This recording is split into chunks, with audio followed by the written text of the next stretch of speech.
This episode is brought to you by Squarespace. Squarespace is the all-in-one platform that makes it fast and easy to create a professional website, blog, portfolio, and online store. For a free trial and 10% off your first purchase on new accounts, just head on over to squarespace.com and use offer code GAMEBREAKER7. This episode is also brought to you by Shutterstock.com. With over 20 million high-quality stock photos, illustrations, vectors, and video clips, Shutterstock helps you take your creative projects to the next level. For 30% off your new account, go over to Shutterstock.com and use offer code GAMEBREAKER7. GameBreaker TV.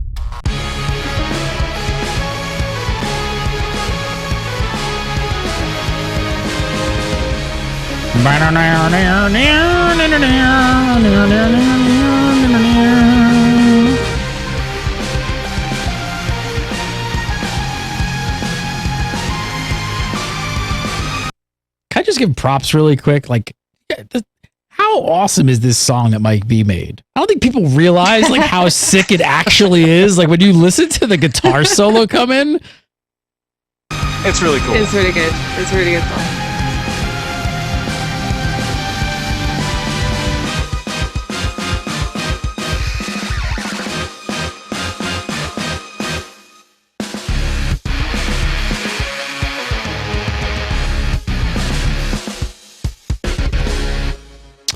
Bing bong, what's up everybody? Welcome to Legendary. I'm Gary Gannon. Coming up on tonight's show, Ghostcrawler GC Booyakasha talks about loot and the MMO slot machine. Cha-ching, cha-ching, cha-ching, cha-ching. We've got some info on flex rating, scaling, and the worst Battleground in the game gets a revamp. All that and more, but first joining us from WoW Insider Zam and right here on GameBreaker.tv, Olivia D. Grace. Yep.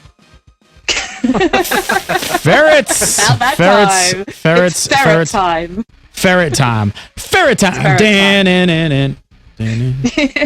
Ferret time. Uh-huh. It's. That's right. I don't know. It's double IPA time. All right. And joining us from Convert to Raid. He's like Anthony Bourdain. He just keeps going on vacations and eating like amazing food. It's the other Anthony Bourdain, Pat Crane, ladies and gentlemen. Thank you. Yes, I'm back. So I guess it's ferret time. I've by the way, I hear it's ferret time like every other day around here. I'm pretty sure. Not really. No. What is it like? Convert to Rage is like rolling. You just got Bugattis and you're just like flying in private jets. Where did you go this time? Yeah, I got myself a G6 and I went to Are you feeling so fly? That's right. No, I went to the middle of nowhere and there was no internet whatsoever, so I couldn't be on the show. But he was with Lil Wayne. He's leaving that part out. Yeah, that's true. That's totally true. Definitely. Joining us again, Mr. Host from After Dark, Mr. Mike Shaftnit. It's about water time. Did you run out of tiny beer? No, actually, I did. I thought you went to the syrup. You start drinking syrup with the what? Syrup. You don't know about syrup? What is syrup? That's what Lil Wayne. The one who supposedly drank it. Wow, everybody looks so confused. Wow, guys gotta stop playing World of Warcraft and maybe read like another website or something. Yeah. Lil Wayne, he drinks the syrup. I don't know. He mixes like some shit together, like it's like cough medicine and like soda, and he just drinks it all the time. And he almost died. He was in a hospital, and they had to like pump his stomach. And they saved his life. Like now Justin Bieber's. Yeah, it's a new thing. Purple drink. Purple drink. Syrup. Justin Bieber's drinking it, crashing Ferraris and shit. That's just Convert to Raid. That's not even Lil Wayne. I just completely made that up. Like he's never crashed a is. Ferrari that I know of. He just drives them really fast on his street. Apparently, maybe I read TMZ too much. Bashiok saying he knows of it. That must have been what he served at the fan site mixer. Oh, is that what it is? That could be it. Messed everyone up. Yeah. Yeah. Bashiok and his mixer. There was not enough of the mixer at the fan site mixer. Yeah, there was no mixer. No mixer. We were the mixer Neat part, tequila. and then the rest was just straight booze. Neat tequila. So yeah. Mm-hmm. Bashiok, the cowboy hipster mustache. There you go. Is he a good griller? Or is he a good cook? Yeah, no, it was really good actually. Stop sucking up to him, Pat grill Crane. was awesome. All right. It's terrible. His food was awful. He's His drinks awful. were horrendous. Yeah, right. He's got no ferrets. All right, so No. last week, the hottest topic of last week, and it still kind of is this week, so we're going to keep talking about it, is microtransactions. So there's a little bit more info that kind of cropped up this week. On Monday, the cowboy himself, Bashiak, posted with more insight on the game store. So he clarified that Shaftnet will indeed be served papers and being sued for breaking the NDA. It was an open conversation, and we were specifically told this information was going to be public very soon. Right. Dude, So the first rule: never talk without your lawyer. Right. Don't do it. Don't do it. Don't even try and When Blizzard kidnapped backpedal. you. No. So Bashiak did confirm that it would initially only be released just in Asia, and he also brought up another type of item that they're going to be selling in this store. And the full post was kind of long, but I'm really interested in this item. I'm very interested in the item. He said, first, we'll be testing the in-game store with some new kinds of items we're looking into, introducing in Asian regions at the outset. Based on player feedback, specifically an experience buff to assist with the leveling process, which we knew, as well as an alternate way to acquire lesser charms of good fortune.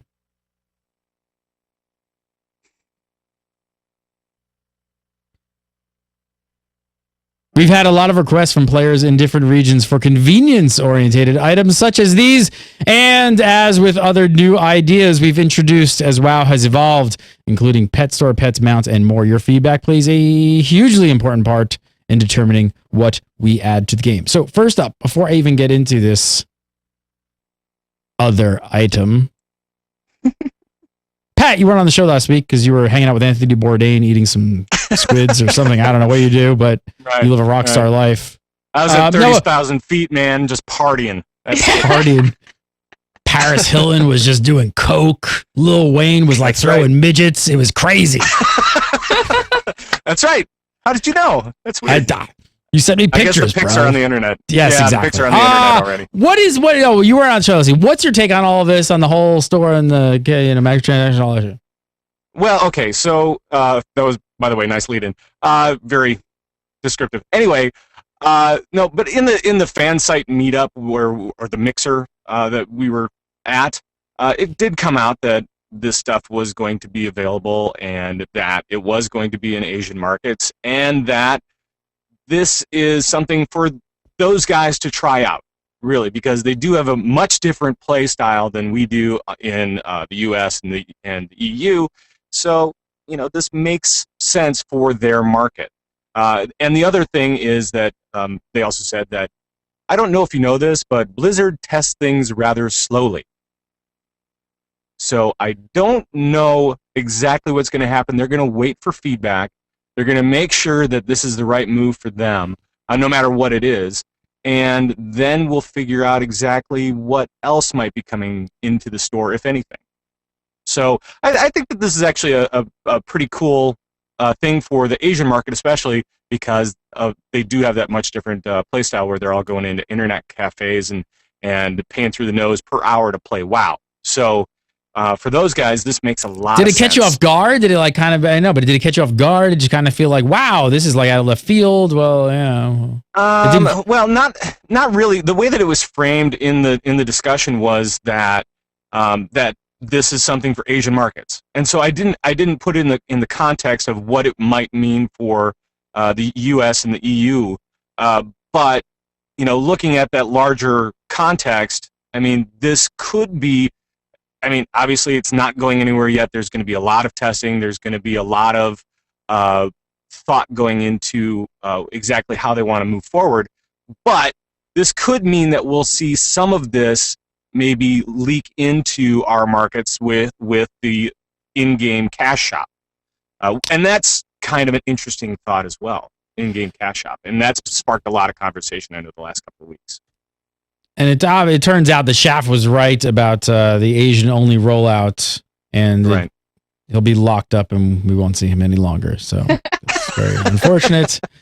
But so here's the other thing. What do you guys? So now that this is like, we've got confirmation, we know what's going to happen. We know it's going to Asian markets. When they actually do launch it, how do you think players in the West are going to react to this? Do you think players are going to want it here as well, Liv?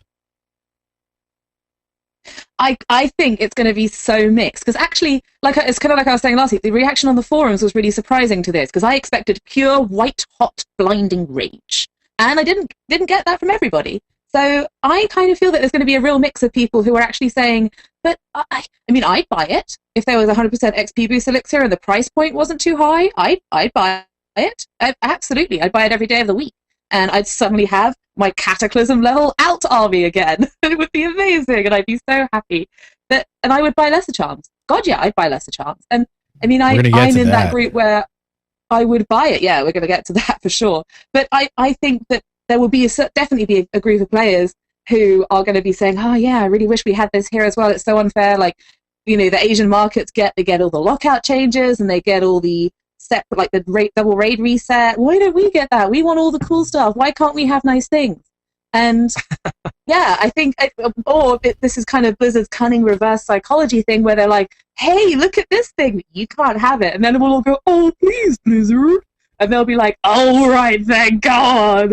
You guys are the best. And we'll be like, yay. I still think this was played so brilliantly by Blizzard because it's one of those things that if they would have just wholeheartedly implemented into the game, there would have been so much backlash, but now they just get to sit there and be like, oh, you guys want this feature? Okay. Yeah. You want that sweet XP boost. Go on. They're the saviors in this situation, and it's brilliant. Yeah. It's brilliant. Mike, do you think that, do you think that that's going to be the sentiment across most of the community, though? Because again, I think this is one of those things that actually, God, I'm going to make up a number here, because that's what I do, is just make stuff up. But I'm going to say like 95% of the World of Warcraft community will never even know that this goes into the Asian, version of World of Warcraft. They'll have no idea, right? Like, it's like the 1% is even going to know that this exists. Like the 1% watching this show, following, other World of Warcraft sites, but majority of players aren't even going to know. So if it does come to the West, it's literally just going to be like something that just pops up one day and they're just like, oh, there's a store. Okay.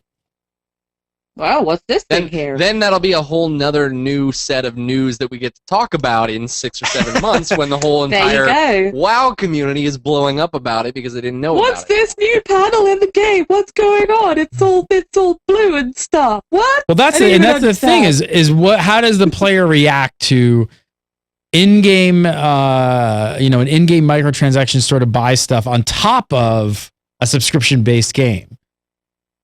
Well, like you said, we talked about last week. We kind of already have it because you could buy like mounts and things like that. It just hasn't been in game. But once it's in there, it just feels so much like a free to play game. Yet we're still paying that $15 a month. And then, like I said last week, Pat, when you weren't here, the thing that I brought up was I said, what do the players say when they sort of bring up where does the line get drawn between what goes in the cash shop and what should have been included in that next patch or something? Right. I think as long as they keep it something that's quality of life and not necessarily something that's a necessity, it's just like you can pay the money and hey, look, you get something cool, or you can not. I think that a lot of people will look over the fact that they're still paying us up. Okay, then what about these lesser charms? Well, and again, that's just for the Asian market right now, anyway. It's getting a little gray. I don't know. I'm already seeing pay to win. World of Warcraft is pay to win. It's Clo. I got it. He said it. He said it. That's right. Well, it is pay for a chance to win, right? So I mean, it's pay for another chance to win. Or pay for 20 gold. Yeah, really. It's paying for 20. Essentially, this is gold selling. This is what they're doing with the lesser charms is basically gold selling because they're doing it. So, here we go. We're gonna give you this thing, which is basically going to get you 20 gold. Good luck. Right. It's pay to roll. That's what I would call it. It's not pay to win. It's pay to roll because you're buying yourself additional shots at luck. And I think I think when it goes to direct, power or something where it's obviously you're getting gear or you're getting something to help you like compete at at a higher level than you normally are or that you are at, then that is kind of the line where Blizzard will say, we're not going there. Here's the gray area to that, though, because if we had Trekkie here, I'm sure he would be of the notion saying that if this is the case, he said paid to Slack. Trekkie quote, paid to Slack. That's what he just said in chat. So go ahead, keep going. There we go. I feel like he'd be saying every world first raider that wants to be competitive is going to be expected to have maxed out, whatever the elder next charms, Vogue whether it be you took the time to earn them or you better spend the money so that you can get your rolls, because it is going to affect it does slightly, Pat, as you were saying, it maybe it gives you a chance until it gives you a chance to get gear, but it kind of is. It's right. Not directly, but this is kind of, as Gary's saying, this is that gray area that it's, and as I said last week, it's a slippery slope. Yeah. So, yeah. And don't forget that raiders like Trekkie, we're talking about the top 1% of all raiders, that these guys are doing multiple alts along the way. So guess what? XP boosts and those lesser charms, they're going to be buying them from multiple tunes if they're available. That is, if they're not just in the Asian markets, and they would be expected to either shell out the cash or go and do the hard grinding. Yeah, and I think for all of that stuff. I think that or is the really important bit here. That or, right. I mean, if you, it's so, this is so dependent on how they actually price this and how they structure this. I mean, if they're saying, pulling numbers completely out of the air, like 900 lesser charms for $10 or something. I just saw that in chat. It's a slippery slope. God, everybody punch a Shafted. Punch a Shafted at that point. Now I have to explain it because everybody watching on the download doesn't have a chat room, so they don't know what we're talking about. And Josh Allen from Legendary said every time somebody says slippery slope, I punch a shaft in it. Now the entire chat room has blown up with everybody just saying slippery slope. Family then, because I was there when I told Blizzard specifically it was a slippery slope. He was in the room. He didn't punch you then? He didn't punch me. Wow. So You're getting a beating. You're even saying it. You're beating yourself up now. Quit hitting yourself. Love taps. Or love taps. I think the important thing is that there's still the option. If you just go and do the rare, if you get 900 lesser charms. God, I still want to call them lucky charms. 900 lesser charms. Hey, me Lucky Charms! I got a bowl of gold, Lucky Charms. Hey, man, I haven't had a bowl of Lucky Charms since goddamn years. They still make those? Yeah.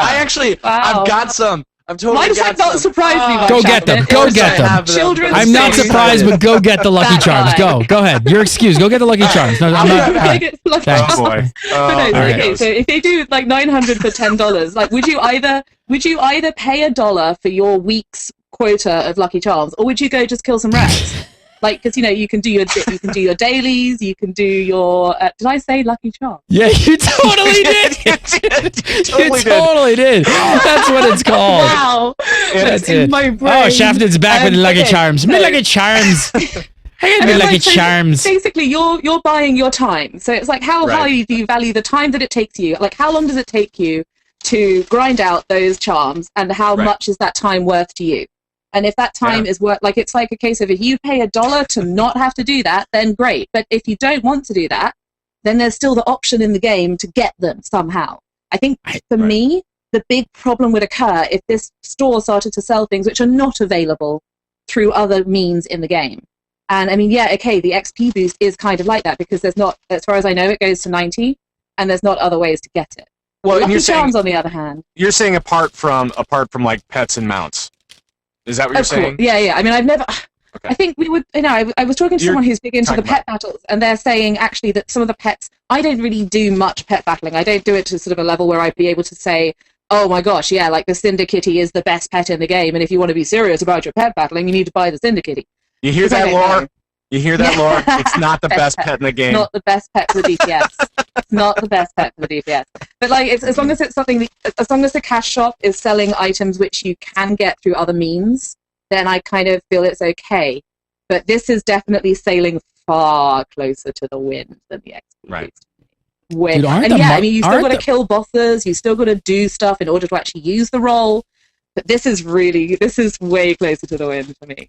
And it's Lucky Charms marshmallows just remind me of like chalk. They taste like just scraping out a chalkboard. They're like it has marshmallows in it. I've never had Lucky Charms cereal. Oh yeah.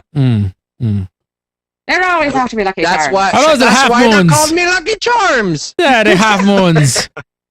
They have moons and stars and clovers. Aww. And clovers, obviously. Yeah. Right. Because Ireland. Heart, stars, horseshoes, clovers, and blue moons. Pots of gold and rainbows, and me red balloons. Catch me Lucky Charms. They're magically delicious. All right, I'm done. That's all I got. I was giving you the stage. I was going to go with the song and dance.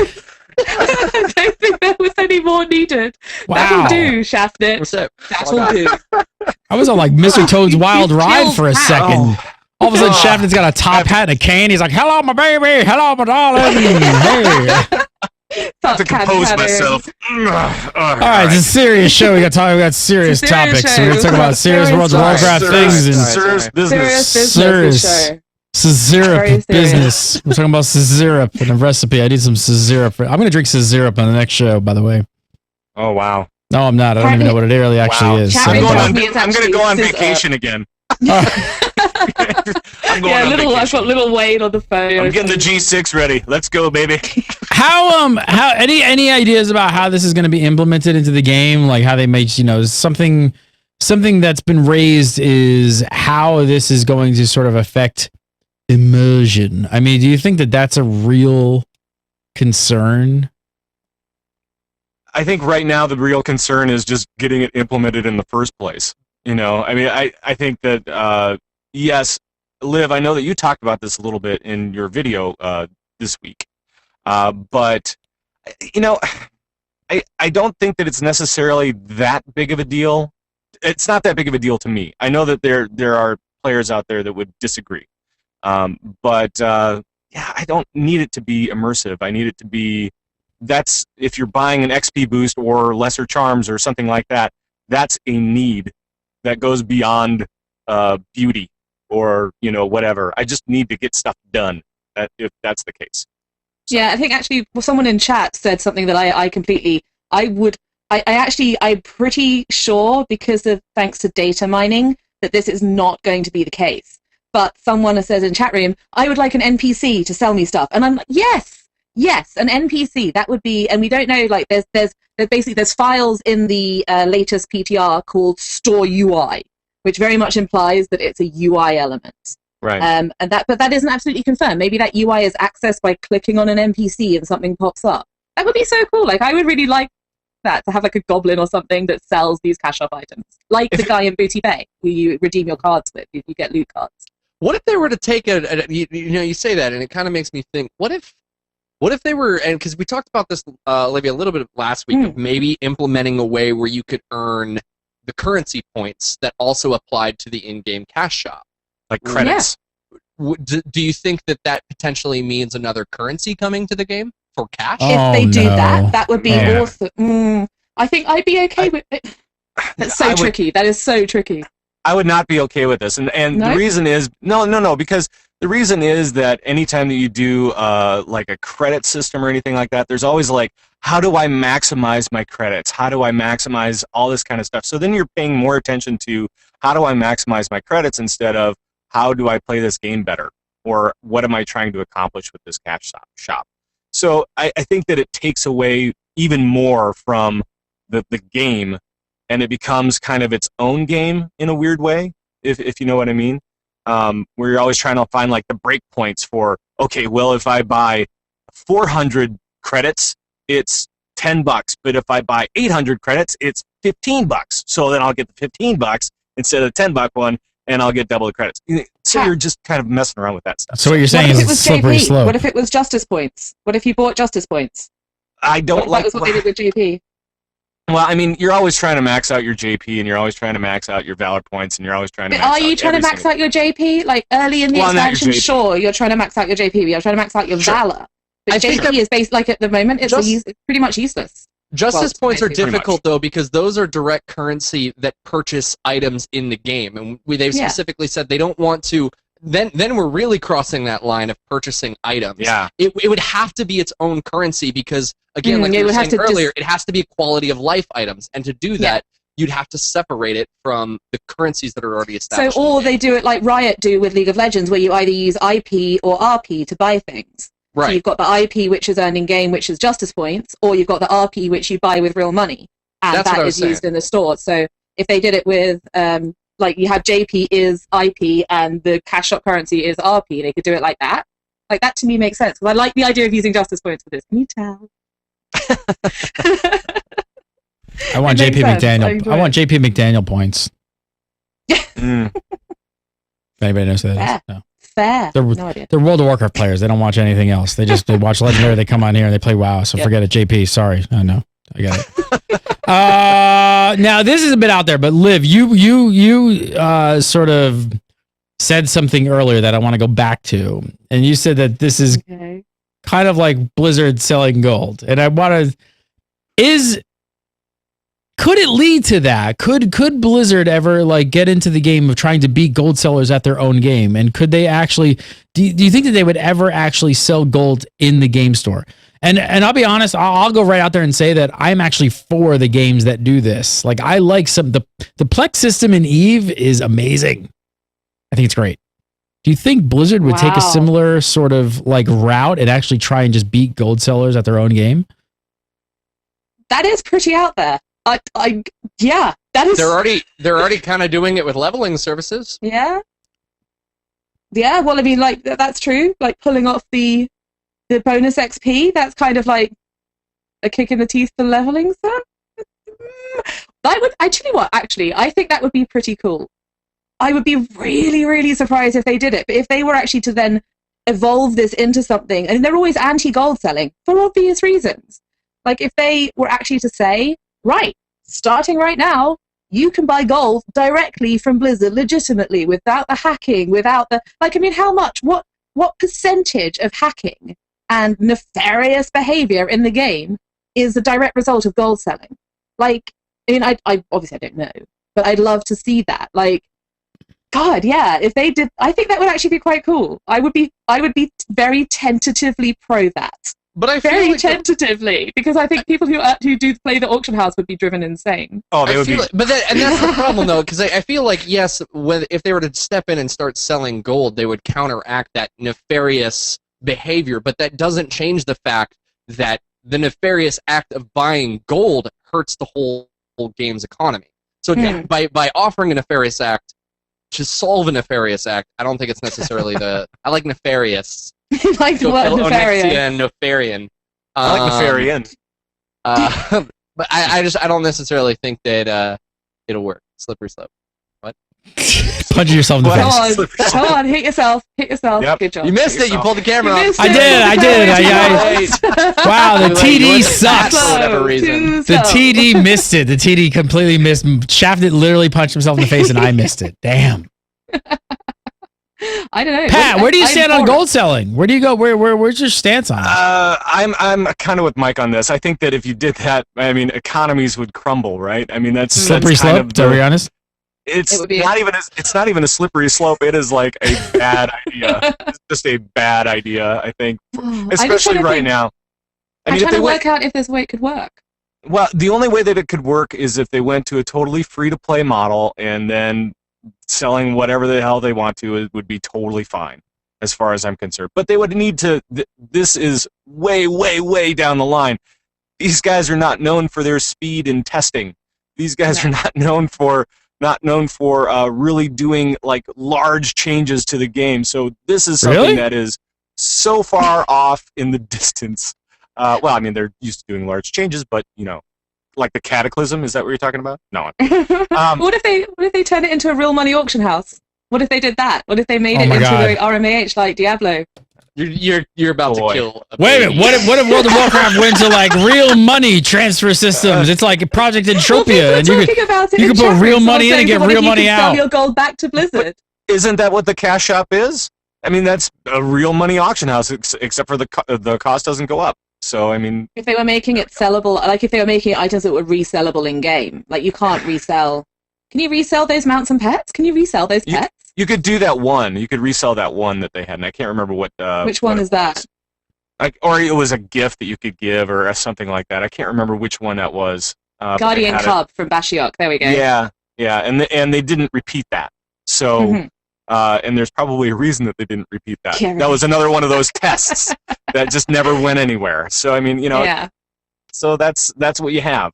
But I don't think that they're going to do anything major to the WoW economy anytime soon. For clarity, this isn't going to happen. This is just wild speculation in response to an out there question. Right. Mike Shafton told me, he came back from the mixer and he said World of Warcraft was going free to play.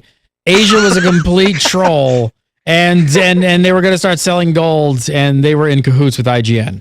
But that was behind the camera when I wasn't in front of it. You weren't supposed to say that part yet. Right. That was under NDA.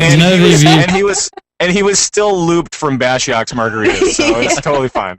Nothing that comes out of my mouth is nothing is true. So sorry. All right, I want to move on. I got there's lots of other stuff to talk about. I want to talk about my main man, Greg Street, Booyakasha. Ghost Crawler. But first, I want to tell you guys about... I'm stalling while I get my card up. Shutterstock.com. We are super happy to have Shutterstock as our sponsors. You guys don't know how happy I am because we use them like constantly, and I used them long before they were sponsors on this show. So it's actually really awesome. You know what really Shafted? What are you doing? Are you like tweeting right now? What are you doing? I'm trying to do a show tweet for people to come in. Way to call me out, but I'm trying to bring more people into the show. Because this is more important. Because I just had kind of a revelation, and I'm not even making this up. Do you realize that I swear to God, I never even thought of this. Every sponsor that GameBreaker has is a product that I used long before they were ever sponsors on GameBreaker. I never even realized that. I never even thought about that. I've been a Netflix subscriber for years. I've been an Audible subscriber for years. I've used Squarespace for like websites that we've created back in the past, early GameBreaker site, and Shutterstock for my graphics. That's crazy. I just actually realized it. So it actually is super cool to have Shutterstock as a sponsor. I've been using them for years. I want to save you guys 30% off. All you got to do is go over to Shutterstock.com, make a brand new account, and use the offer code GameBreaker7. And it's something that I guess like a lot of you guys always ask me, like, how did you guys start GameBreaker, this, that, the other? In the early days, that is, I started a website and we just started putting like together graphics. We didn't have a graphic designer, and we sort of do. We have like a part-time one now. He's awesome. His name's Yad, but there's still a lot he can't do, and we need graphics, and we use Shutterstock like literally on a daily basis. Actually, we have a brand new show. We have a brand new YouTube channel actually called Super Mega Awesome Time. It's me and Mike Chef doing gameplay videos, and we needed some little graphic men. We went to Shutterstock. We found these guys and used them. Let's find this. Hopefully no porn comes up. Nope. Hopefully not. Never. Super Mega Awesome Time. So side plug, youtube.com/Super Mega Awesome Time. But again, right? Like, look, we needed like some cool little characters. We didn't want to use pictures of ourselves. We wanted to use some sort of caricatures of me and Mike Shaftnit. Yes, that's supposed to be me and Mike Shaftnit. I guess I'm not sure who's who. I think I'm the one yelling. We haven't even decided yet. We never discussed that. I think I'm the one yelling because I'm kind of obnoxious and a douche. So I think you're the one that's kind of like, yeah, I'm smug and I'm a better human being than that Ganon dude. So, and I would agree with you. But wait, Gary, that one's green. The other one was red. How is that able to be done? Well, guys, it's because they're vectors. And vectors are super high quality images that you can change and blow up to massive proportions and then take into Photoshop and change their color like that. So it's awesome. Now he's going super nerdy. But yes, he's absolutely correct. Check it out. If you need stock photography, stock footage, vector artwork, all kinds of stuff, Shutterstock is the place to go. And there are actually, a lot of people don't even know this, there's a lot of famous artists who actually have their stuff on Shutterstock. So for you old schoolers out there, I'll even go farther back. The original GameBreaker site If you guys remember that one, when we used to have like a little robot in a burning city and like some stuff there, and it was like that was our dude, and Gamebreaker was spelt all weird. That was actually the guy who made. Here's Gamebreaker trivia time. Quote card Gamebreaker trivia. That was actually the same artist who created the Twitter bird. No joke. Same guy. Wow. The same guy who created that Twitter icon has artwork up on these sites and sells it. He sold that one exclusively to Twitter, but that's actually how I found them out. I actually like loved it. I searched them out and I was like, I want to see what this guy has. And I found that all of a sudden he had artwork on here, and that's what he bought. So check it out. Go over. There are artists that good on Shutterstock. Photographers, everything, whatever you need. Video clips. If you got a YouTube channel, if you got a website, you need to kind of like, spruce it up, make it look really like awesome. Go over to Shutterstock, make an account, use promo code GameBreaker7 and get 30% off of your account. All right. Gonna move on. So there are a few other things that happened in the Worlds of Warcraft this week. Like I said, Mr. Lead Systems Designer. It's kind of hard to say. Trouble with certain words. I don't know why Needs a design. snappier title. Just I don't know. Just No, call designer. Just LSD. That'll work. LSD G Street. Wow. That will get spun so G-Street. many. That just got spun so G-Street. many ways on the internet, Shafted. It's not a good thing. But Greg Ghostcrawler Street, he tweeted just today, about some potential changes coming to the Flex rating loot system. So we all know that the current system is the exact same as the raid finder. So in that when the boss dies, the game basically rolls for you. You get the loot for the spec that you're in. But Ghostcrawler, he tweeted while this was pretty set for 5.4. It could change in the future. But check this out. He said, "We don't know yet. Perhaps we'll let the raid leader decide which loot model to use. Flex uses LFR loot for 5.4 though." So I gotta ask, first up, Liv, why would anyone want to change away from the LFR system? Yeah, I mean, it's sort of, I read this tweet and I was kind of thinking, because you've got to remember that I principally raid 10-man. So we constantly have this issue. And we were raiding earlier today because it's 5:15 in the morning right here. We were raiding earlier yesterday, sorry, what am I talking about? We were raiding yesterday and, we went through the first few bosses in Throne of Thunder with an outraid and we got 6 drops and we sharded 4 of them just because we didn't have people that used them. And that won't happen with the LFR style system. And sure, there's this sort of weird psychological barrier that people have with that LFR style system where because they don't see the loot coming, they think, oh, there's no loot dropping ever in the world. I mean, it's random, yes, but you get stuff that's for you, that's for your character, or that's for the set that you have selected for your offset. So you go and you can use you use the drop-down menu, you select your specialization for loot, and you either get loot for that or for your current specialization, depending on what you have selected. But it's loot for you. Like, I'm never going to have the situation I have in our normal raids at the minute, where my shaman hasn't had a drop from normal Throne of Thunder ever. Because there's just been nothing that's dropped that's been appropriate. Right. And that's I don't know, I just like, I think there's no loot drama, everyone gets gear that suits them, you don't have that thing where you have the guy who's really good and thinks that he deserves to get the sword before the guy who's not quite as good. And no, you don't have all that going on. Like, I don't know, I can understand it a little bit, but I think the LFR one's better. Here's the one thing that does the LFR does not provide is me and a rogue going through flex rating. I'm decked out in the best in slot gear I can possibly get. Something drops, gives me the leather piece. The rogue could have really used it. Guess what? Can't give it to you. Tough. Sorry. Wish I could help. I know we're rating as friends, but I can't give you the piece because the system gave it to me.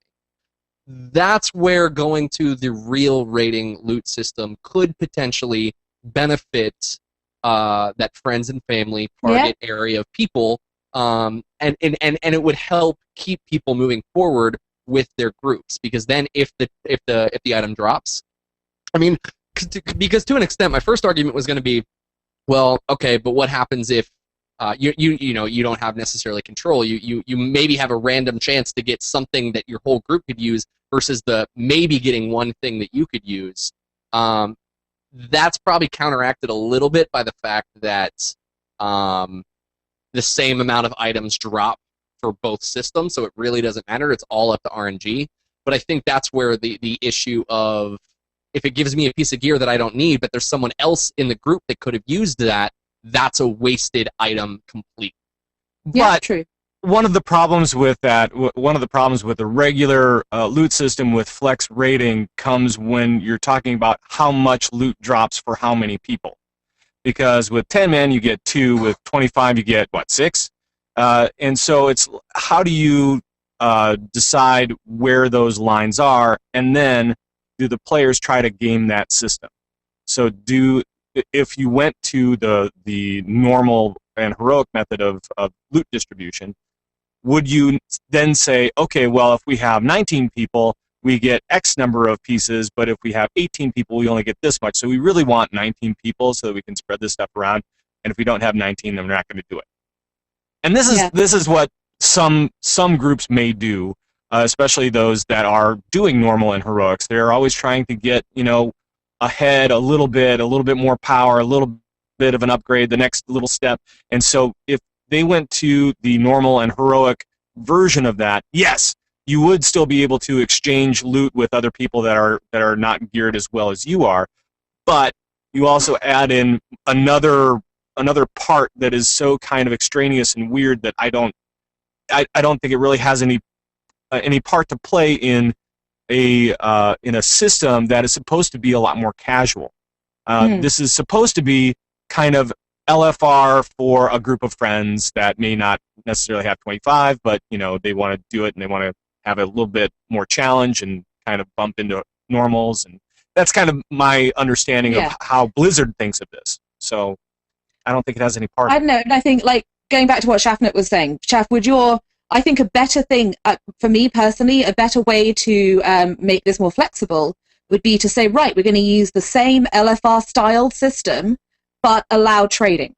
So the items that drop from that system can be traded. And then the raid leader can either switch that on or off.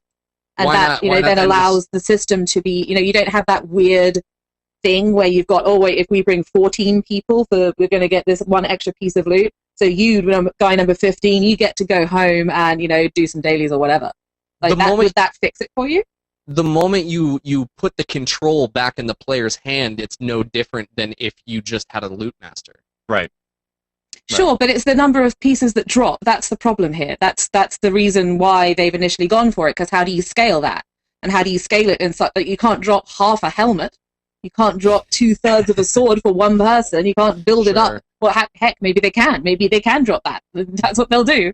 But they can't. That's the tricky thing. And you don't want to have the situation where, where that scaling is a problem. What is the amount of players coming into the raid, though, have anything to do with the way that loot is distributed? Because that's really all that we're looking at here, is just whether it assigns it to people randomly and just gives them gear like LFR does, or if you have a loot master that distributes the gear out. Whether I bring 15 people or 16 people, it doesn't matter. Whatever the system is in place, I'm going to get that amount of gear. There's got to be a sliding scale here. So 10 man drops 2 pieces of loot. 25 man drops 6 pieces of loot. That's more loot per player in 25 man than it is in 10 man. Right. So there's your problem. At what point does that shift occur? Right. Yeah, and you've got many more people to choose from. You've got many more people to give loot to. But I still don't understand why I get the math. I get what you guys are saying, but I don't understand why it specifically, again, and maybe I missed a part of this, but I thought we were specifically looking at the idea of the control of either having a loot master or loot distributed on its own. It's not necessarily the distribution. It's for me, it's the scaling. It's how do they manage the number of pieces that are dropping? And even if they said, okay, guess what? For flex rating, we're just going to say that there are 4 pieces that'll drop from every boss. Great. Then I'll go with 10 guys. Because I want to make sure that we're all. And I'm going to maximize my loot per player. That's right. And so but then if you say no, we're gonna scale it, and then you say, well, okay, at 15 I have this amount of loots, and at 16 I have this amount of loots, well, then you may make a decision to bring more or less people depending on what's going on. But okay, so just real quick, and then I'll drop it. If at 15 you get 2 pieces of loot, and at 16 you get 3 pieces of loot, no matter what system you're in, you still get 3 pieces of loot or 2 pieces of loot. It doesn't matter how many people are in the group. Okay, then you bring 10. Then you bring 10 people because you're trying to maximize your drops per player. Right. Like, and Chucky's just said in chat, maybe it drops a random amount of loot. Maybe sometimes it's nothing and sometimes it's 12. You're still going to bring 10 people to maximize your loot per player. You're not going to suddenly start bringing more people. I can see that. I can see that. Yeah. Good. You can see it. That's about all I got. I get it now. I believe I can fly. I believe I can touch the sky. I'm gonna keep singing till I get my computer back up because it went to screensaver mode. I believe I can remember the password. No, I can't. Okay. Wow. No, I'm listening to you guys. I'm listening to you guys talking, and then Chefton talking. Wait, Bashiok, is there a great point? If you're trying to maximize loot, Flex isn't for your group. Bashiok, don't encourage him. Flex isn't for your group. Don't encourage him. Go to normals. Thank you, You should have put way more tequila in that margarita. I think that was Bashiok's mustache that said that. It wasn't actually Bashiok. So. Gosh. I mean, okay, it isn't really for you, but newsflash, people are still going to do it. I just literally had this vision of a mustache, like just a mustache, totally going across all the keys, yeah. Yeah, just okay. Regardless of whether that's the intended purpose of it, people are still going to do that. Welcome to hardcore raiding mentality. People are still going to be doing it. It's whether it's not going to be everybody. There's going to be a huge amount of people who are just like, oh, why do we have drops? But what's happening? There's a boss. Is it dead? How are there 14 people in this raid? What's going on? That's going to be a huge chunk of the player base. There's people who don't watch these shows, but there is also a group that will definitely do that. Right. And is there a risk that this is actually going to make people's gear slower than the other option? That they're gearing up? Are players going to be gearing slower?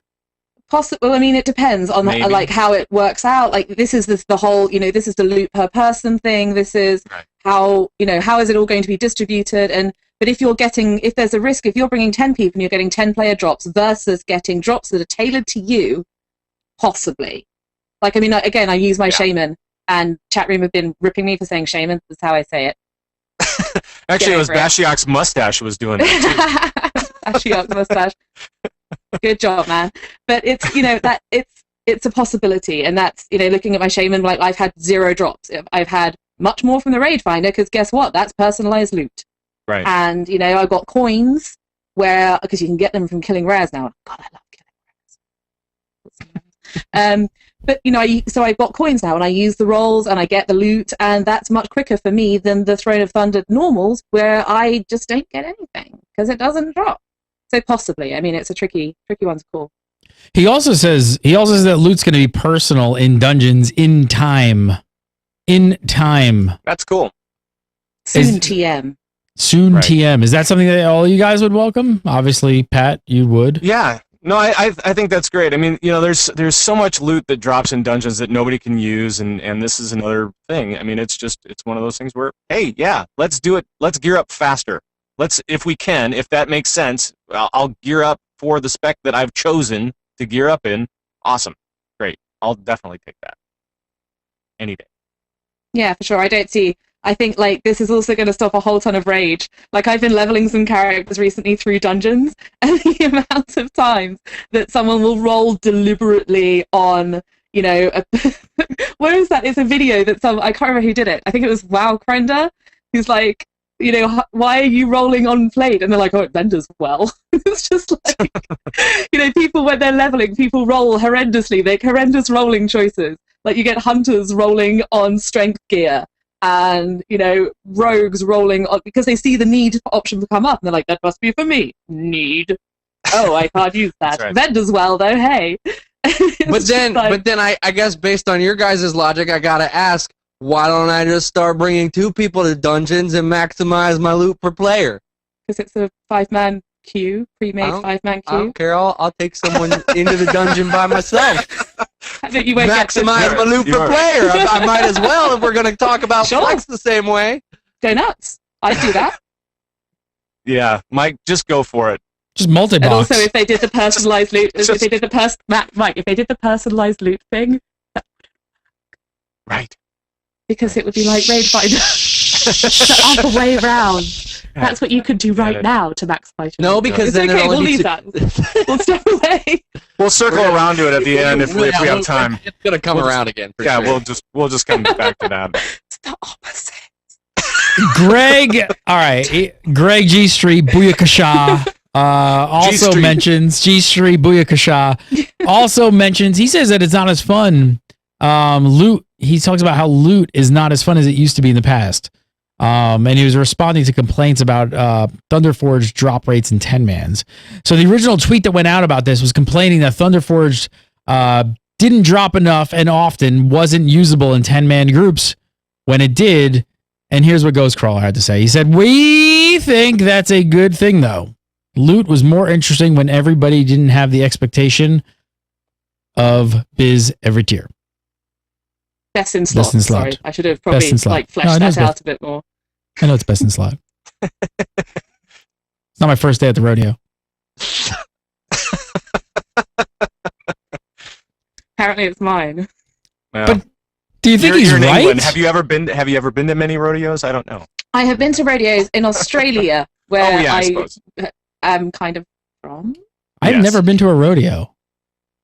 I have wow, I need to put that on the list. We don't really do that here. Really enough. There's not that real cowboy culture in the UK. We don't really go in for that. The Wild West is Wales here, and it's really just sheep.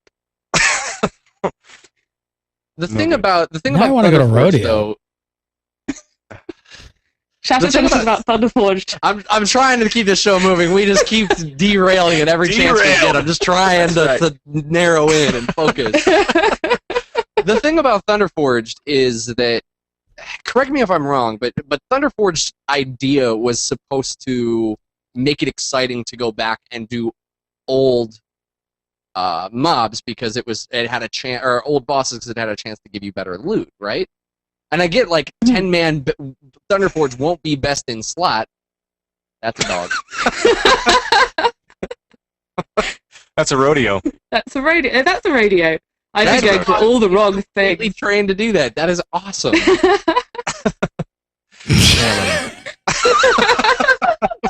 Now I need to go to a rodeo.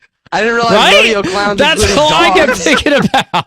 You started talking about like, man, I've never been to a rodeo. I really think I need to cross that off my list. I think everyone should go to a rodeo. Killed Pat. He's done. Again. He's done. He's done. Yeah, it happened. I already got it back on track once. It's up to you guys. Go, Shatnit. Thunderforged. You were talking about Thunderforged. Is it too easy? Is it too easy? Just more of the MMORPG player gratification? Is that what this is? Is this just this Gary's favorite slot machine? It's the feel good slot machine. There's no risk and no whammies, and just give me stuff. Give me stuff. Give me stuff. Give me stuff. Give me achievements. Give me gold. Give me feel good. The dopamine drips in the brain. Everything fires off. I feel good about myself. I actually have lived a terrible life, but I feel really good now. No, because Thunderforged isn't something that's just easy that just comes. It's literally something that's random. So it motivated players to go back and do old bosses, and when it dropped, it wasn't necessarily just like a feel-good slot machine. Yay! It was like, oh, awesome, sweet, this actually dropped, and someone can hopefully use it. Right. I don't think this necessarily is just a dopamine. Well, maybe it is. I don't know, but because one of the things that G Street, as we're now calling him, G Street, one of the other things that he mentioned about this stuff was that Thunderforged was always kind of meant to put a longer tail onto raids. So it was meant to kind of give you that overtime loveliness that is the Thunderforged item. So that was intentional. Look out. Intentional. intentional. Just like I'm not impressed by this goddamn dog anymore because he only knows one trick. They've only taught him one. I've been watching this while you've been yapping away. The dog. He only knows one goddamn trick. The dog knows one thing. I thought it was gonna be like his whole. What? Stop hitting replay. He probably knows more tricks. No, he knows one trick. He knows one trick. The shittiest rodeo clown I've ever seen. Be ashamed of yourself. Well, I don't know. I think it's. You should do that with a bull instead of a dog. With a bull? Well, yeah, with a bull instead. A bull, you know. A bull. I'm so sorry. I thought you said bowl, like what you would eat Lucky Charms out of. Not all. Yeah, bull. Pat will not be on next week's Legendary because he's be running with the bulls. Needs a bull? We actually derailed a derail. That's amazing. Wow. Okay. I feel like we should talk about some World of Warcraft. I feel like that's a thing we should do. Right. At some point. Let's do that. Maybe. Let's do that. Maybe. Who knows? What game are we playing? What was this? Was this? Is this Rift or something? What even? I don't even know. Drop the Lucky Charm off my shoulder. Oh, there we go. There's a bull. The bowl. The ball. I got the music off. YouTube might just, crack me on that. Yeah, exactly. Stop wow. Bulls demolishing people. Whoa! Did you see that guy? Holy shit, that had to hurt.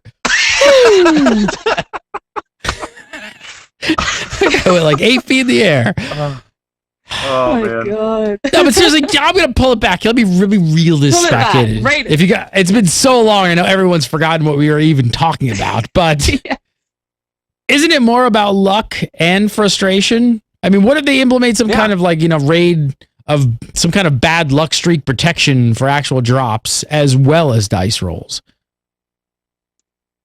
I don't know. That would be. I think. I mean, again, boring example again, but like if you're in the situation where you've had, like, my guild has had a ton of raids, we've had the same drop of Jinrock again and again and again, the same drop of Horadin again and again and again, and it's like intellect plate of Jinrock, and Horadin's it's always agility male, and it keeps never the bosses trinket. and it's never the trinket. That trinket is a freaking myth.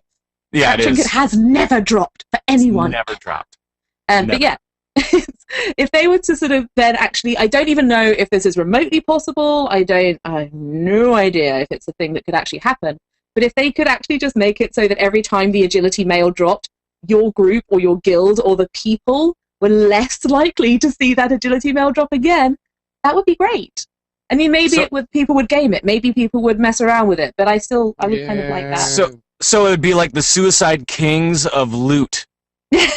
Basically, Explain. So that when something drops, then it gets moved to the back of the list. No, because then what Back of happens? the line. What happens when you're sitting in a system that has 2 shaman healers, and then Thunderforge healer shaman chest drops, and then the other one's just like, oh, sorry, sucks to you. Bye. Yeah.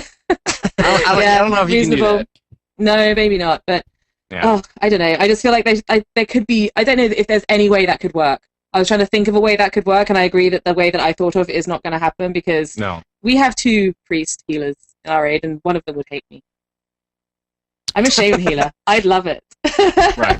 I play a class that very few people I know play, so bully for me. But yeah, agreed. It wouldn't work. I do wish that there was a way that that it could be randomized a little bit more, because I do have a tendency to see the same stuff drop on certain bosses, or at least that's my impression. That's the luck that my group has, or something. I don't know exactly how it's built. It would be nice to have a little bit more random feel to the loot on some bosses. But that's a different topic, I think.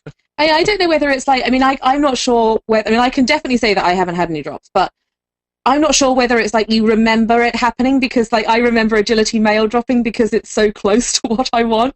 Like paladin tanks will remember intellect, or paladin anything, or warrior anything, or DK will remember intellect plate drops because they're like really near but not quite what they're after, and like priest healers will remember cloth drops with hit on them, and mages will remember cloth drops with spirit on them, which they're maybe not allowed to roll on.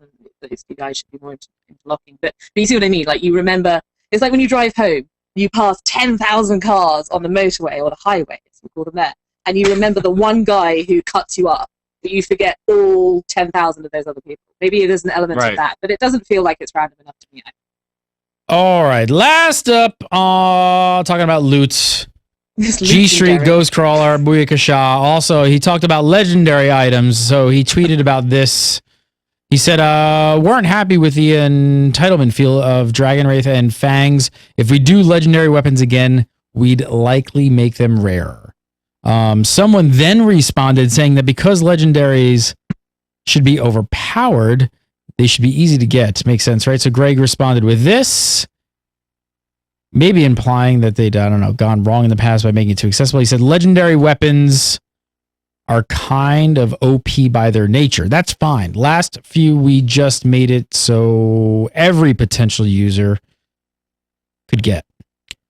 So that second tweet is kind of ambiguous. I mean, what do you guys think he means by that? By every potential user could get it. Yes. And just make it really super accessible, and just make it so that everybody is equal and on kind of equal footing, so that the legendary is maybe not quite such a big deal for a lot of folks to get, or it doesn't seem like, oh, now I can really rock the charts. No. Could we? I don't know. I'm trying to see. Sorry, I've jumped in on you. What I was trying to work out is whether he means, like, yes, legendary weapons are kind of OP by their nature, so we should make it so that every user can get them. But then his previous tweet, he said, we make them much rarer next time. So I'm not sure whether he sort of changed his mind in the space of one tweet, or whether he's reinforcing his earlier point that they're too accessible at the moment. Well, I think you can always, you can look at both sides of the coin and kind of wonder, okay, well, if we did this again, let's make it rare and maybe dumb it down a little bit so that it's not quite as powerful, or we make it really powerful and make sure that everybody can get it. And maybe that's what he's going with in his mind, and I don't know. I don't know G Street all that well. I feel like I'm going to say this, and Josh is going to rage up in chat and say that you can't do this. This is so stupid. But what would be the problem with maybe making legendaries completely cosmetic? Like, they're good, but they're on average with everything else. Everybody wants legendaries for the prestige of having the legendary. Yes, the fact that it's really strong makes people want it, but it's like everybody grinds out Sulphurus still because they just want the prestige of walking around with it. So what if it was more? What if legendaries turned into a rare item that didn't bring any power, but did bring a really cool item effect or graphic or like shoulders or whatever? Just it brought something cosmetically awesome to the table. Wow. Yeah. Wow. Whoa.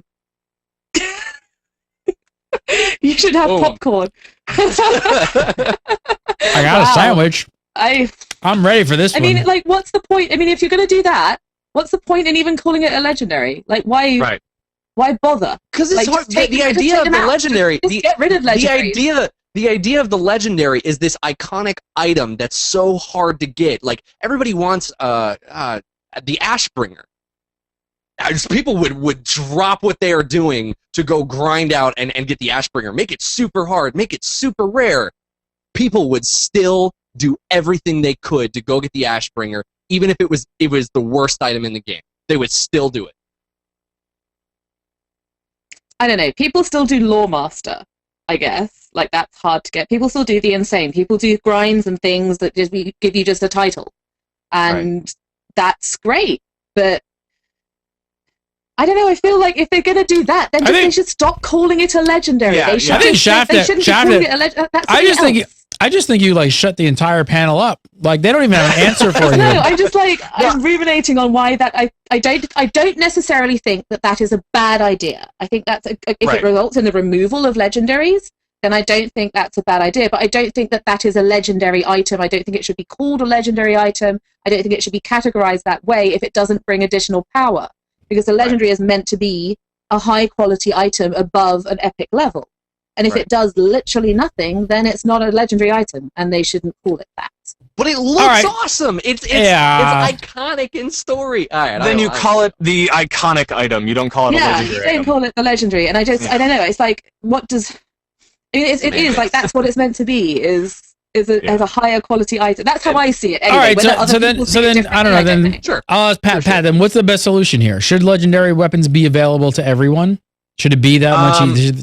Well, if it's gonna be, you know, as overpowered as we've seen all the other weapons, I can definitely see one side of the coin where you say, okay, you know, like the cloaks, make it available for everybody, and if you want to do the grind, you can get this awesome thing and make it kind of optional for a lot of people anyway, and make sure that the raiders have something going on for pretty much all of their other WoW time outside of raid.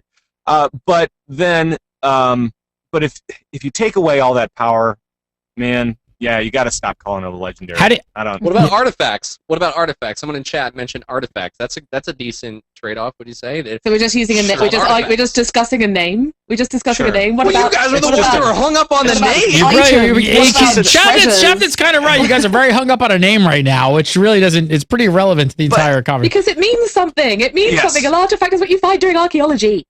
A legendary means something in the context of World of Warcraft. This just in, gamers hate change. I would completely I get it. I mean, like, like Shafton, you got to understand. They've set the precedent, and they definitely have like laid the groundwork for something that would be very controversial. But how have cloaks worked out? How do you guys think cloaks have worked out? They're definitely. I mean, this is the people's legendary, right? I mean, this is the one where they're saying, okay, you know what? If you are a player in the World of Warcraft and you are level 90, you can try for this thing. Great, go for it. The flip side is that now a lot of people feel it's not legendary because it's just generic. Everybody can get it if they want it. So it's not a legendary anymore.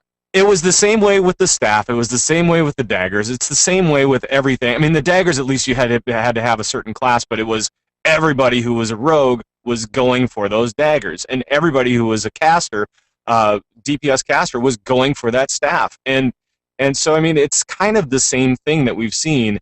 If we are going to make it so overpowered, you know, it needs to be a little bit different, I think, to really call it a legendary, because I do think that once everybody has it, it kind of loses a little bit of the flair. I don't think we're hooked on a name, because this is what this word means in the context of World of Warcraft. This is what this word means in this situation. Right. But what does the word mean in reality? Josh just defined it for us in chat. It means pertaining to a legend in some way, shape, or form. Sure. That's what it means. That's not relevant right now, because we're not talking about reality. Guess what? We're talking about a computer game. Right, exactly. And the legendary items have had a past. They've had a history in and of themselves. In this game, and so calling it a legendary item means something special to the players that have been around for a while. Yep. And yeah, I don't know. I think as soon as you make them too ubiquitous, then they lose something of that sort of special feel. Yeah. And I think that's kind of similar to what Ghostcrawler was saying earlier as well. Like, loot was more fun when it was harder to get. Sure. And like, it's more special. It's more special. Like, if everybody's special, no one is. Right. All right. I know. I think they should take them out. I think they should just be like... That's it. Just remove legendaries completely from the game. There's your answer. Get rid of them, everybody. The show, yes. We'll rename the show. You rename some, cosmetic item that Shafton wants, and everybody will be happy. Right. Can I just show you this real quick? Yes. Ow! All right. I'm going to move on. Ouch. So... that's a good way to kind of segue into some PvP news right there. Damn it, Bull F that woman up. Bull versus person. So we actually do have some PvP news this week. The game's most hated Battleground has undergone some serious changes. So maybe it's, I don't know, maybe it's not your most hated BG, but Blizzard have access to way more numbers than you do. And they're very good at math. So thanks to the blacklist system. And Strand of the Ancients is the one that got the revamp. So what are they doing? Well, they're making some serious mechanical changes to bombs and vehicles. So bombs, check this out, are no longer an item held in the player's inventory and will do considerably more damage. So it's 4,500 now, up from 1,250. Players carrying a bomb now have a button that allows them to place it with a spell effect over their heads. And both placing and disarming a bomb takes 2 seconds, but it can be interrupted like a battleground capture point. So lastly, demolishers will no longer have the ram ability, and only one will spawn at each stage. So first up, I'm not going to ask Pat because he hates PvP, but Liv, are you surprised that all the battlegrounds, that Strand of the Ancients was the one that got changed? I kind of am, actually. Like, of all the battlegrounds, Strand was really you guys, The biggest blacklisted. but I'm kind of happy, actually, because we had this discussion. I do not remember which episode of Legendary it was. Josh was still on, and we had this discussion about the blacklist system, and they were talking about making some changes to the battlegrounds that were blacklisted, and the quote which we had was, "and even removing one." And that was the one we were discussing it, and we're trying to work out which one players would like the least. And one of the ones we concluded was Strand of the Ancients. So, yes, called it. But I'm still really surprised, because I really like Strand. But it's so personal. I can guess, I can see the sort of reliance on vehicles being a problem. Like, vehicles aren't that much fun because you're not playing your character, you're playing a vehicle. And like the round timer thing, I guess people could find that frustrating. I don't know, because it's, you have, you'll kind of know whether you've won, you've definitely lost, or you've definitely won, or you'll have a chance by the end of the first round. So I guess some people might not like that aspect of it, but I like Strand. I'm surprised. Olivia, was there a cast timer with Strand of the Ancients where when you were arming a bomb in its current form? I can't remember. It's been a while. Oh god, it's been a while since I did that battleground and actually placed the bombs, because I heal, so I'm not usually the one putting the bombs. I thought it was instant. I thought it was instant. I thought it was an item from your bag, and you placed it. It definitely was in your bag, and you place it down. And I'm guessing chat room will start telling me bombs are dropped instantly. There we go. There's a cast. There's definitely a cast to disarm them, but they're dropped. That was the biggest. Not the biggest problem, but that was one of those toughest problems. Is it made it so you could be one of the best wall defenders in the game, but it didn't matter, because if you got overwhelmed by people, they would run up, stealth, and or perfect example, I would do this all the time as a feral druid. I could stealth up to a door, drop a bomb. Yeah. Guess what? You're not going to ever unarm that thing, because I'm just going to keep hitting you until it blows up. I like the balancing here, where it's kind of a little bit of weight in both directions. In order to get the bomb off, it takes a little bit of time, so the defenders actually have a chance to defend it. I also really like, and I believe it said that it's going to put something over your head while they're disarming. That's another great thing. Hopefully it's a visual cue that a lot of people will jump in and be a part of, because that's one of the quickest ways you'll lose a wall, is if you're not paying attention and the other team is doing a good job of bombing, especially if they're increasing the damage almost four times. Yeah, wow. So you're going to need to be able to disarm those bombs, and you're going to want to stop the people from disarming them. So having that visual cue so that oh, this guy's arming or this guy's disarming, you can see it from a distance and maybe try and stop them. And for sure, I think that's... Sorry, go ahead. Don't forget about the bestest change about this whole damn thing, which is that it's not in your bag anymore. It's going to be your special action button, which is amazing. I love this change. Have you ever run up to a wall and then realized that all of your inventory's full and you didn't check up a bomb to begin with? Oh man, I've done that. Sure. Yeah, for sure. It's so. God. Or you've run up to a wall and you've opened your bag. And you've just sort of gone, wait, where is the bomb? Oh my god, where is the bomb? Where is that? Oh god, I'm being killed. Where's the... Oh, I'm dead. That's right. It's such a good change. It's like, what was this item ever doing in bag space in the first place? I hope they make this change to, come on, brain, Isle of Conquest as well. Right. Do you guys think this is going to fit? Shafton, I don't know if you need to jump. You can jump if you need to go, because I know... I'm still good. Okay. Still good. I mean, what do you guys think that the changes are going to mean for the Battleground? How's it going to play different? And is this going to make it for the better? I mean, is this going to fix the things that people disliked about Strand? It's going to make it much more focused on the bombs, because I think the sort of, I'm not entirely sure about this. Only one demolisher will spawn at each stage. I don't 100% know what that, 100%. I'm not convinced that I am fully understanding it. But what I think that means is instead of 4 beach demolishers, you're only going to get 2. So you're going to have one at green and one at blue. Those are going to progress up to the gates, and then you get through those gates and you go on to the next one. And there's no respawning demolishers. Right. You get one shot at a demolisher, and that means that it's going to be much more based on bombs and people than it is on demolishers. Do you think They're that's putting- I think it's different. But I'm not sure if I've interpreted that correctly. Well, And go ahead. Go ahead. Okay, Maybe And I will. I think that you can actually interpret it that way because it is open-ended and a little bit ambiguous, but it also reads, as you were saying, one will spawn at each stage. It could just mean that because you got demolishers at the first and second walls of defense, but you had, as you said, 2 on each level, so that was essentially 8 demolishers that eventually came up. Yeah. This will cut that amount of demolishers that you can get at max in half. It could also be interpreted as they will keep respawning, but you'll only have 4 one at a maximum. time. Right. Yeah, so Yes. that's definitely another valid interpretation. Like it'll be 2 instead of being 2 at a time. Like so you get the one that's in the building and the one that's outside the building, and that'll just be 1. So yeah, maybe that's the case. But either way, I think it's removing half the vehicles, so it's going to shift the focus more onto the bombs and make them a bigger deal, and it's definitely going to make it more noob friendly because I think a lot of the sort of newer people who are in the Battleground don't understand that there are bombs. You're right, and it's also going to bring back the PvP instead of PvV, I guess, vehicles. So we're going to see players actually fighting against players, which I think is kind of the point of PvP. Pat, wouldn't a better solution be for them just to add in a whole new stat called vehicle resilience? PvV power. Don't. PvP power! All right. I'm not even going to open that one up.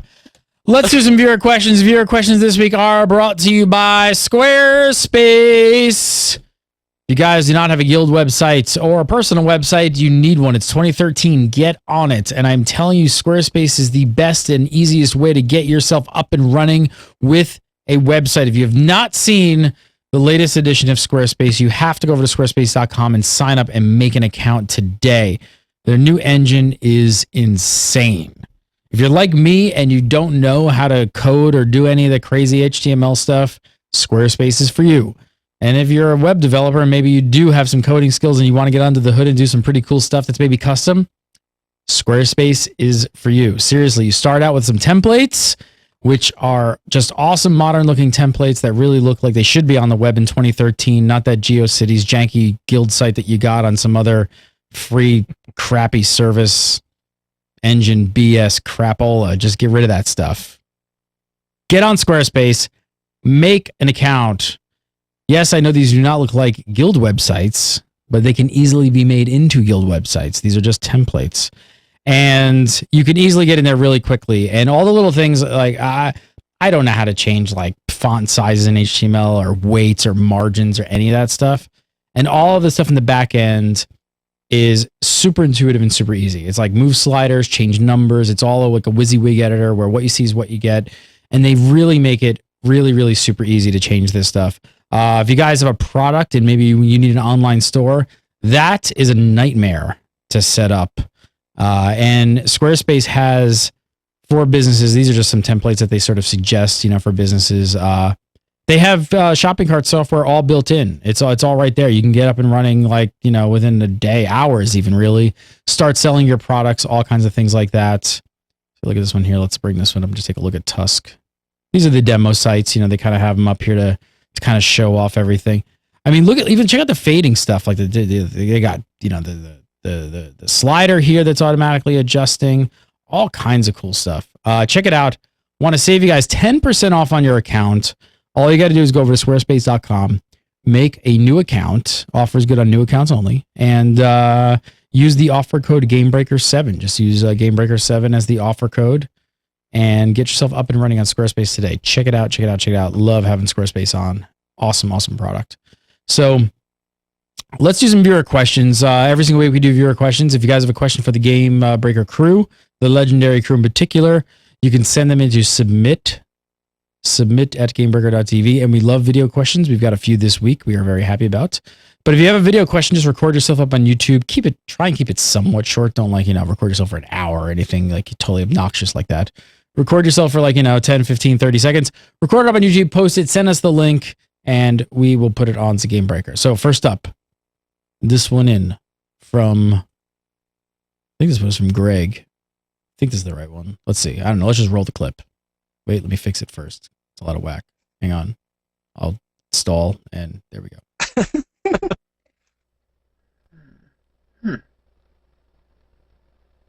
Huh? First of all, I have to say I love this person on the internet. Good start. Right. Good start right there, just That's to right. kind of get our attention because you're on a particular website that we all like. What's going on, Game Breaker Nation and hosts of Legend? Second of Wow. Green production screen. value. Green screen production value. Look out. That's a serious viewer question. Mm-hmm. Mm. This may be the most produced video question we have ever received on Legendary. He wants a job. Just gonna He say. wants a job. That's what he's doing. Yeah. He wants a job. Hey May, hey, Wow. I'm looking. You may get one with this video. I'm looking for more shows with fan bases. If you guys have, you submit a Game Breaker TV. I'll sidetrack plug. If you have a show and you've got a fan base, send me the link. I'm looking for more shows for Game Breaker TV. So maybe this guy has it. Who knows? Let's see his delivery. Legendary. This is Core Gaming 21, and I've got one simple question for you guys. I know it's been answered before by all of you, and I think I know the answer you'll give today. But I want to know, what do you think is the probability that World of Warcraft will be going free to play? With the recent news of their in-game cash shop and the success of their online cash shop, I think it's a likely possibility in the future, especially with the investors' call coming within a month and the probability of subscription losses. Thanks for all the great episodes, and keep up the good work, guys. Well, Core Gaming, thank you first of all so much You for keep watching. up the good 'cause work. Seriously, You keep up the good that work, was an Core Gaming. awesome. That took a lot of effort, man. That was green screen, pulling Green a key. screen. He did like a whole montage at yeah. the top of the video scroll. You were awesome. Thank you so much for watching the show, and good question.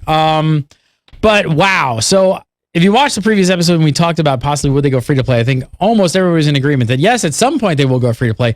He's insinuating when he comes up and says, well, with the the next investors call. investor call? Right, which is like, Yeah. whoa, hey. Hold on a sec here. I'm They sorry. are they Shark just announced jumped through my window. Yes. That's right. That's right. So, That is- Shock. I don't That know is such totally a is long the, way off. is the question like, are they going to go free to play within the Are they month? going to- Because the investor call is Yeah, coming within the exactly. month. I know, end Or of is- June. It's just hit the end of quarter two. Or will it be Right. ever? I'm going to go with Yeah. yes, sometime in the future. Yeah. That's my answer. Yeah. That's my strategic We gotta get answer. we gotta get the crystal ball out, and we gotta figure out exactly when that's gonna happen. But I'm guessing that it will happen later. Do you know when I'm guessing it'll much happen? later. Do you know when I reckon it's going to happen? Sometime during 2016. Ooh, I thought you were gonna go there, and you did. You're going with my theory of Mm. Titan. Titan is going Here's to the be the thing, thing though. that makes WoW finally go free to play. What Right. we were in 2013, so that's 3 years. I could see it happening in maybe 2, just before it comes out. Ooh. They Right. switch to free to play to get people used to the systems, so that way when Titan comes out, it's not foreign to anyone. Right. There you go. Ooh. There you That's go. an interesting one as well. So there's our answers, Core. Not within a month. No one thinks it's Not within really. a- Can you imagine if they just blew everybody's mind? They got an investor's call. And by the way, subs are down, so we're going free to play. Yeah, we so we're dropped. still going to ditch these, So- we're still going to ditch these 8 million-ish people who are paying Right. us a subscription every month. Because that Right. seems like a great idea, because we've got a game coming 'Cause- out in 3 years' time. Because the 8 million people with a $15 a month sub, yeah, we'll just. Which Right That's out not the- really right out working the for window. us. That's not No. really we working started for us. selling XP elixirs on the cash shop, so that'll almost certainly cover it. We'll just leap of faith here. That's it. That's we're just gonna do a leap right. of faith on this one, and we're just gonna trust it. Next up, Eric Peter Stegman asks, he says, with the virtual realms coming, do you think we will be able to send our account-bound items to joining realms? Good question. Shaq, That what do is you a think? really... It's a really good question. I knew you were going to like it. That's why I'm waiting for yours for last. I knew Olivia was going to be like, that's such a good question. I want to talk about it. I'm still trying to grasp my head around it. Yeah, all right, we'll leave. So that I can put it together. I'll go and to Pat think about because my answer. Shavin didn't They read have the a- show they have a- notes. they have one major issue with this is that right now you can't specify realm. If you could ever specify realm, that would be great. But of course, Get out of here. Nice, I like it. So they definitely they haven't introduced that. They haven't said that it's coming out or anything like that. So maybe right now you can't even. Can you trade with people that are in other realms? House. No, but I mean, right now when we're doing clicky the trade? cross zone, the cross Only realm conjured. zones. It's only conjured items, isn't it? Right. I So. believe it's only conjured. So, I mean, right now we don't even have a way to trade with other people from other realms. So I don't know. They haven't announced this again. This could be coming. This could be in the works, maybe. But they've been talking about this for years. Or we have. Have they come out and said that it's currently a technical issue with being able to send things through the Mailcross server? They have said that. They have said that before. So could they maybe, and this is a stretch because this is a whole system for them to implement. If they can't, because I see what he's saying. You know, if you're going to be on this kind of merged server, you don't want to necessarily buy more items for other characters. Could they maybe implement some sort of credit system where you basically mail it to Blizzard, and then Blizzard takes that into their system, and then they credit it to another account or another character using the in the same area? cash shop. Yes, and then people are going to have to buy credits. No, seriously. People are going to have to buy credits to mail to themselves. That'd be awesome. Actually, I have a thing that I want to say. Go ahead, say it. Say your thing. But the cash shop could be used like that. The cash shop is like available for all the characters on your. You could buy something across different characters. They could put a bank in the cash shop that you could that could be a part of the integration. They could send your things around your entire account that way. But it'll cost you $20, the same that it cost you to buy it in the first place. Yeah. Actually, I have a thought though, because with flex rating, you're actually going to be able to team up with people from outside your own realm, and you will be able.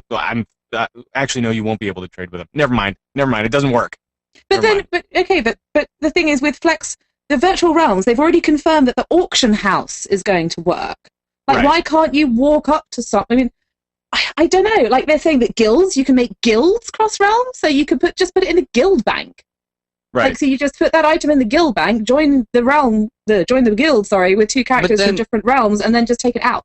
Why won't that work? It's soul binding. Because your account-bound items are soul-bound, right? You can't trade your account-bound items to other people on your server, so you can't put them in the No, but if it's still the account, it's the same account, they could just make them put in the bankable, or put them in your own bank. Trekkie brings up void storage, which is a really void good point. storage. That's kind of like my idea. Yeah. Why can't you just that be implemented to your account to cross-realm rather than account. It would be great. I think it would be great. I would love it. Finally, they could actually be bind on account rather than bind on server, which is what they should actually call them. Yeah. Olivia D. Grace, follow her on the Twitter at Olivia D. Grace, and of course go over to Zam.com, check out her show there, as well as all her stuff right here on GameBreaker.tv and WoW Insider, so check that out. Mr. Pat Crane, follow him on the Twitter at Pat Crane, and go over to Convert to Raid, and make sure you listen to his show as well. Always a pleasure, sir. Yes. And Mr. Mike Shaftnit, Mr. Lucky Charms himself, follow him on the Twitter at Mike Shaftnit. And everything else right here on GameBreaker.tv, including SMAT. You can follow me at GameBreaker.tv. You can follow... you can follow me at Gary Gannon, and then you can follow GameBreaker TV at GameBreaker TV. I've just been watching this in between while you guys are talking, and it's amazing. This is the greatest video. Bull's demolishing people. Highly recommend this video. So, I don't know, just plug this video, because it's a lot of enjoyment. I've looked at that. Oh! That guy just took out a whole group of people. Hilarious. Wow. Hilarious. Keep an eye out. We've got a new World of Warcraft show. Maybe more than one. Coming to GameBreaker.tv. I know how many effing World of Warcraft shows can GameBreaker make. As many of you guys will watch. So it might be 362. I don't know. That might be the number. But yes, we're making more World of Warcraft shows. Come on over to me. Whoa, that guy just lost his trousers. Whoa, did you see that? Watch this. Wait. This one's worth waiting for. Oh, I lost my pants! Oh my god, my pants just ripped. They came off. Holy shit, that's my bumhole. All right. Follow me at Gary Gannon. Follow Gary Breaker TV, Gary Breaker TV. And we do the show live every single Thursday at 8 PDD. So show up for that. And we'll see you next time on More Legendary. Have a great week. Thanks so much for watching. You guys are awesome. So see you next week.